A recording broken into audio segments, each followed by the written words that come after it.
मी आज तुमच्याशी विशिष्ट एका कारणासाठी संवाद साधणार आहे गेल्या काही दिवसांपासून. म्हणजे तसं आपण एक्झॅक्टली अंदाज घेतला तर 26 मे मला वाटतं 26 मेला एका विशिष्ट नवीन पद्धतीने एका नव्या पक्षाची घोषणा झाली. घोषणा म्हणण्यापेक्षा एका वेबसाईटच्या रूपाने तो पक्ष अस्तित्वात आला, उदयाला आला. आणि त्या पक्षाच्या माध्यमातून ज्या पद्धतीची मुवमेंट आज उभी राहिली आहे आणि महाराष्ट्रातच नव्हे तर अख्ख्या देशभरात ज्या पद्धतीचं वातावरण आत्ताच्या घडीला निर्माण झालं आहे, हे सगळं वातावरण पाहिलं तर ओव्हरऑल आपण ज्या पिढीच्या नावाने आतापर्यंत बोटं मोडत होतो की यांना काय कळतंय, यांना काय समज आहे, यांना सामाजिक भान आहे का, या लोकांना काही वेगळं कळतं का, म्हणजे समाज, संस्कृती, आपली ओव्हरऑल लोकशाही वगैरे या सगळ्या गोष्टी या लोकांना कळतात का, अशापासूनचे जे सगळे प्रश्न होते. म्हणजे माझ्यासारख्या लोकांना सुद्धा असं वाटायचं की ही पिढी काही तेवढी परिपक्व नाही विचारांनी. आणि मग अशा पिढीच्या हातात जर पुढची सगळी भविष्याची सूत्रं द्यायची तर ही पिढी नेमकं काय करू शकेल, कसं करू शकेल, या संदर्भात प्रचंड लोकांच्या मनात प्रचंड कुशंका होत्या. आणि त्यामुळेच कॉक्रोच जनता पार्टीची जेव्हा स्थापना झाली तेव्हा सुरुवातीच्या अनेक टप्प्यांमध्ये अनेक लोकांना असं वाटलं की ठीक आहे, ही एक सोशल मीडिया मुवमेंट म्हणून कदाचित राहून जाईल आणि त्यापुढे काही त्याचं फार होऊ शकणार नाही, त्यापुढे काही त्याचे विशिष्ट त्याच्यातून काही फार काही असा हेतू साध्य होणार नाही की जो सोशली आपल्याला आवश्यक असतो, सोशली वाटतं आपल्याला की अशा स्वरूपाचे परिणाम कुठल्या तरी सामाजिक चळवळीतून घडावेत. तर तशा स्वरूपाचा काही परिणाम साध्य होईल अशा स्वरूपाची कुठली परिस्थिती वाटत नव्हती. पण आत्ताची परिस्थिती तशी आहे का, तर आत्ताची परिस्थिती मात्र ती एकदम वेगळी आहे. आणि हे मी आज इतक्या ऑथेंटिकली का सांगू शकतोय, तर मी कालपासून दिल्लीत आलोय आणि इतक्या वेळामध्ये मी सतत जंतर मंतरमध्ये आणि त्या आंदोलनाच्या भोवती आहे, आंदोलनाच्या परिसरात फिरतोय. आणि इथे फिरत असताना सातत्याने हे जाणवतं की आपल्या मनात जे प्रश्न होते जेनजी या विशिष्ट जनसमुदायाबद्दलचे, ते प्रश्न आपल्याला मुळात कळलं नाही किंवा आपण कदाचित आपल्याच मुलांना समजून घेण्यात कदाचित कमी पडलो असो. आणि त्याच्यामुळे हे जे सगळं वातावरण आताचं तयार झालं हे वातावरण अत्यंत एकीकडे असं वाटतंय की हे स्फोटक होईल की काय. ज्या पद्धतीचा त्या दिवशी लाठीचार्ज झाला, मुलं कंट्रोलच्या बाहेर गेली, मुलांकडून सुद्धा काही प्रमाणात दगडफेक झाली आणि ओव्हरऑल आंदोलनाचं स्वरूप जर आपण सगळं बघितलं तर आत्ता मला वाटतं की या स्टेजला आपण आलोय की आत्ता आपल्याला खऱ्या अर्थानं समजून घ्यायला लागणार आहेत की या आंदोलनाचे ओव्हरऑल सामाजिक, राजकीय आणि आर्थिक पुढच्या सगळ्या भविष्यावर कशा स्वरूपाचे परिणाम होणार आहेत. सर, आपण विश्लेषण जेव्हा सुरू करतो एखाद्या गोष्टीचं, विशेषतः जर आपण आंदोलनाचं जर विश्लेषण करणार असू एखाद्या, तर त्याच्यात आंदोलनाचं जेव्हा जनरली की एखादी मुवमेंट जेव्हा उभी होते त्या मुवमेंटचा संबंध हा ना बहुतेक वेळेस हा मेजॉरिटीली एखाद्या अस्मितेशी संबंधित असतो. आणि जेव्हा त्या अस्मितेला ती गोष्ट चिकटलेली असते, लोक चिटकलेली असतात, त्याच्या अवतीभोवतीची लोक त्याच्यासाठी गोळा झालेली असतात, तेव्हा ती मुवमेंट खूप जास्त चालते असं आतापर्यंतचं आपलं सगळ्यांचं भाकीत होतं. आतापर्यंत आपलं सगळ्यांचं मत जे होतं ते त्या आधारावर असायचं. किंवा काही विशिष्ट नेते, विशिष्ट प्रकारचे आयडॉल्स जे आपल्या समाजातले आयडॉल्स असतात, बाबासाहेब आंबेडकर असतील, छत्रपती शिवाजी महाराज असतील, महात्मा फुले असतील, गांधीजी असतील, असे जे सगळे आयडॉल्स असतात आपल्या समाजातले की ज्यांना आपण आपलं महापुरुष म्हणतो, समाजभूषण म्हणतो, तर अशा आयडॉल्सच्या भोवती फिरणारं हे सगळं आंदोलनांचं, मुवमेंटचं पीक असतं आणि त्यानुसार ते चालत असतं. पण हे पहिलं आंदोलन आहे की ज्याचा आणि अस्मितेचा असा अर्थार्थी कुठेही जराही संबंध येत नाही. म्हणजे तसं पाहिलं आपण तर आंदोलन आणि अस्मिता ह्या दोन गोष्टी पूर्णपणे वेगवेगळ्या होऊ शकत नाहीत.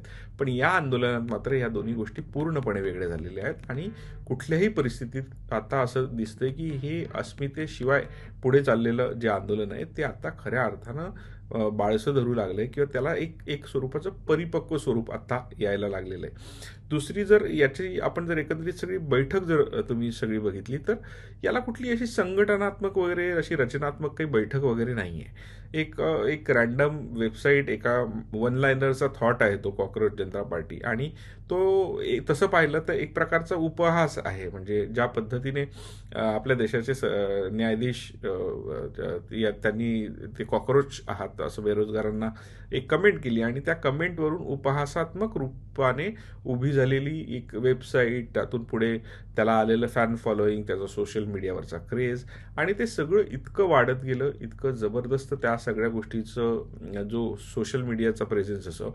आणि आत्तापर्यंत जसा अंदाज होता की जे सोशल मीडियावर व्यक्त होणारी ही जी जेन झी नावाची पिढी आहे तर ही पिढी फक्त सोशल मीडियावरच व्यक्त होते, ती समाज माध्यमांच्या भिंतीवरच आपलं मत व्यक्त करू शकते. आणि प्रत्यक्षात जेव्हा विषय मांडायचा वेळ येतो किंवा रस्त्यावर उतरायचा वेळ येतो, तेव्हा ही लोक काही रस्त्यावर उतरत नाही, उतरणार नाहीत वगैरे.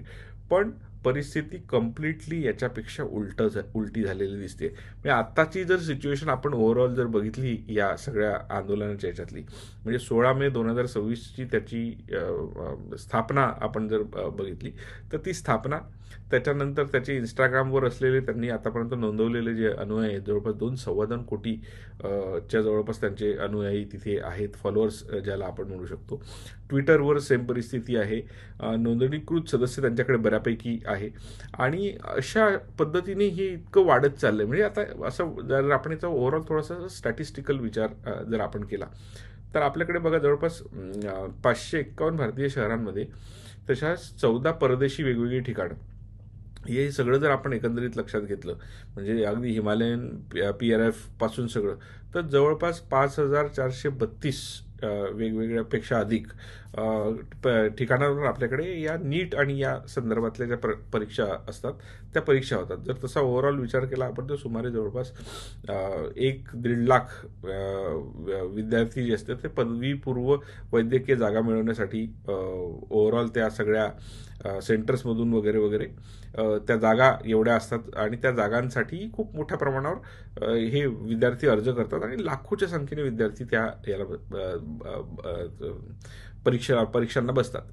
तर हे परीक्षांना बसणारे जे विद्यार्थी आहेत, या विद्यार्थ्यांचा जो त्यांच्याकडे यांनी TG म्हणून पाहिलं असं मला वाटतं. आणि हा त्यांचा टार्गेट ऑडियन्स झाला. आणि ॲस्पिरेशन ही जी असते ना, ॲस्पिरेशन ही जवळपास समाजातल्या प्रत्येक व्यक्तीकडे, ती प्रत्येकाला काही ना काहीतरी बनण्याची ॲम्बिशन असते. आणि भारतासारख्या देशात जिथे हे इंजिनिअरिंग असो किंवा मेडिकल असो, यासारख्या गोष्टींकडे खूप बारकाईने पाहायची लोकांची सवय, म्हणजे त्यांच्याकडे खूप चांगल्या पद्धतीने लोक बघतात.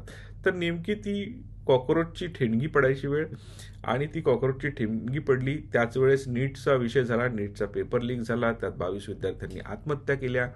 आणि त्यानंतर इमिजिएटली ज्या पद्धतीने या मुवमेंटने स्वरूप घेतलं, मी गेले 2 दिवस या संपूर्ण परिसरात फिरतोय. तुम्हाला असं वाटलं असेल की मी कदाचित तिथून व्हिडिओ हा करायला पाहिजे होता लाईव्हला, पण तुमच्या माहितीसाठी म्हणून दिल्ली सरकारने या सर्व संपूर्ण परिसरातलं इंटरनेट बंद केलेलं आहे. तिथे कुठल्याही स्वरूपाचं इंटरनेट चालत नाही, फोन चालत नाही, आणि त्यामुळे तुम्ही तिथे कदाचित शूट करू शकता, पण माझ्याकडे काही तशी नीटची व्यवस्था नव्हती. आणि मी काही TV चॅनलचा माणूस नाही आहे, मी तसा प्रिंटचा संपादक आहे, त्यामुळे मला फार असं पटकन इतक्या गर्दीत तुम्हाला जे मुद्दे सगळे सांगायचे ते मुद्दे सांगता आले नसते. म्हणून मी मला जिथे वायफायची माझ्या राहण्याच्या ठिकाणी जी व्यवस्था अवेलेबल आहे त्या ठिकाणी येऊन व्हिडिओ करतो, कारण की पूर्ण इंटरनेट जे आहे या ठिकाणी चाललेली कुठलीही मुवमेंट ही बाहेरच्या लोकांना कळू नये यासाठी सरकारने इथली सगळी इंटरनेटची व्यवस्था जी आहे ती ठप्प केली आहे. दिल्लीच्या जवळपास 10-12 किलोमीटरच्या एरियात कुठेही इंटरनेट चालत नाही, फोन्स नीट चालत नाही.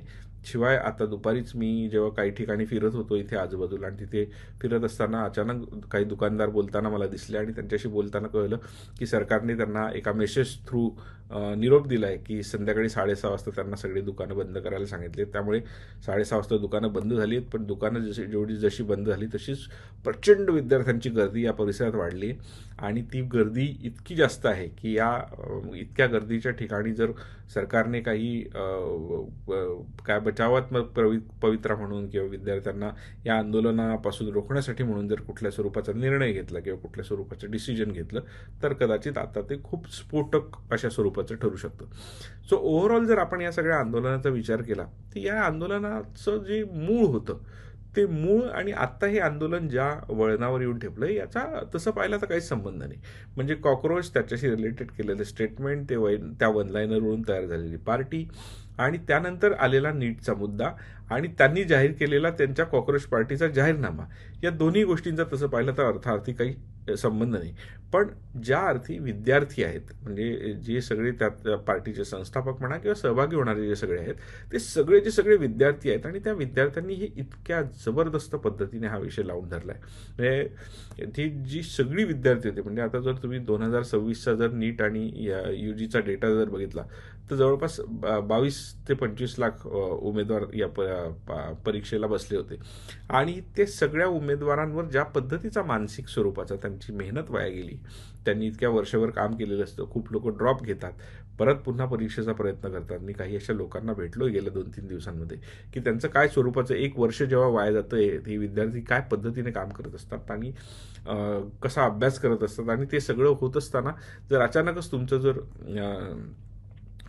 पूर्ण हरवलंच जाणार असेल स्वप्न, तर अशा परिस्थितीत ते विद्यार्थी काय स्वरूपाने रिॲक्ट करू शकतात त्याची पूर्ण कल्पना मला आहे.